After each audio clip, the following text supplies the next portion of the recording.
Hello everyone, I hope everyone is doing okay.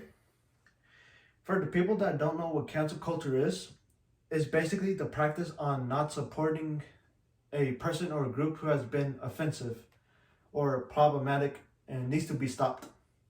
For example, if a celebrity said something offensive in the past, someone could bring that back up and it could affect his career, causing him to get canceled.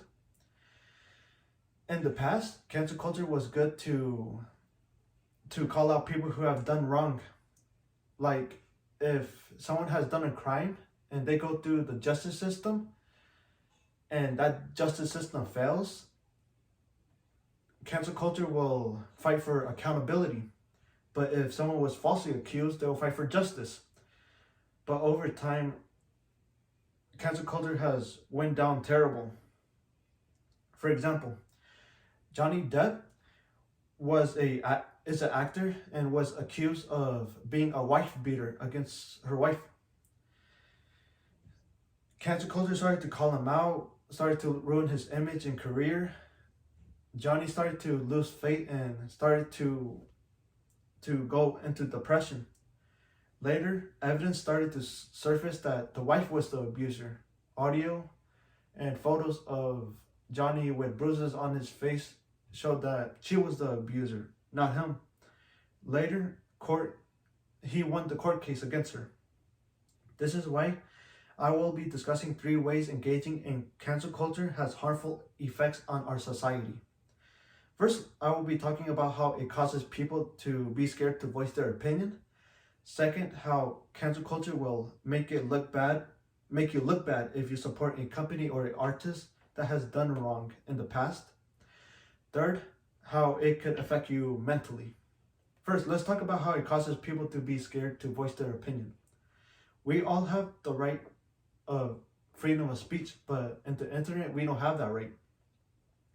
Arthur Corey Palmer made an analysis of cancel culture on social media activists through the list of minority college students to see what students think of cancel culture.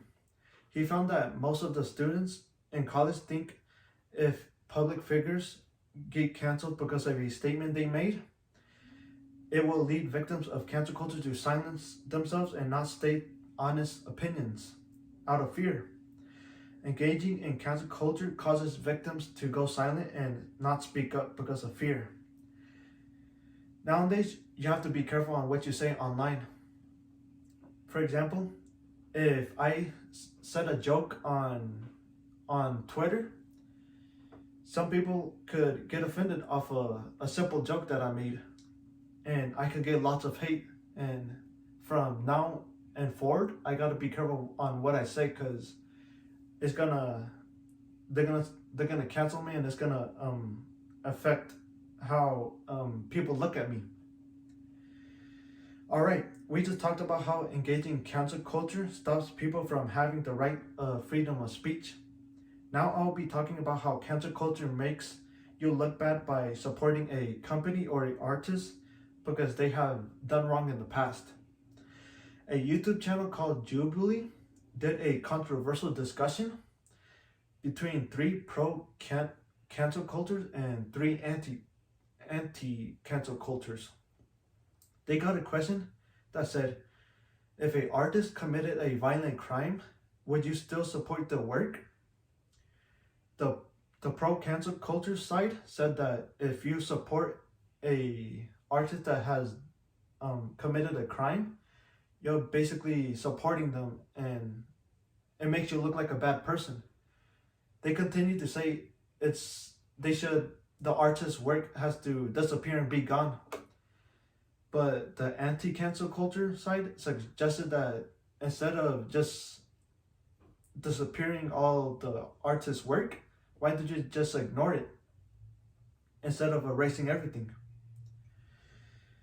All right. Lastly, I'll talk about how cancel culture affects people's mental health. An article named Canceling the Callouts, the Drama Gandin of 2019 and the Effects of Cancel Culture Online is about a drama between YouTuber influencers named James Charles and Tati. Tati was trying to cancel James Charles because he was manipulating someone's sexuality. But at the end, it wasn't true. But during that time of allegation, James Charles was getting a lot of hate. At one point, James was starting to become depressed, and he started to have suicidal thoughts. People who are engaging in cancel culture and bringing hate towards other people online, they don't realize how much pain they cause on the person that's receiving all that hate. Okay, we went over how engaging in cancel culture causes people to become silent. Second, we discussed how supporting someone who has done wrong in the past may seem like you're also a bad person because you're supporting them, but that's not true. Lastly, it can take a toll on your mental health. All right, the only thing I recommend is to spread positivity instead of hate towards others online. That is it. Thank you for listening to my speech.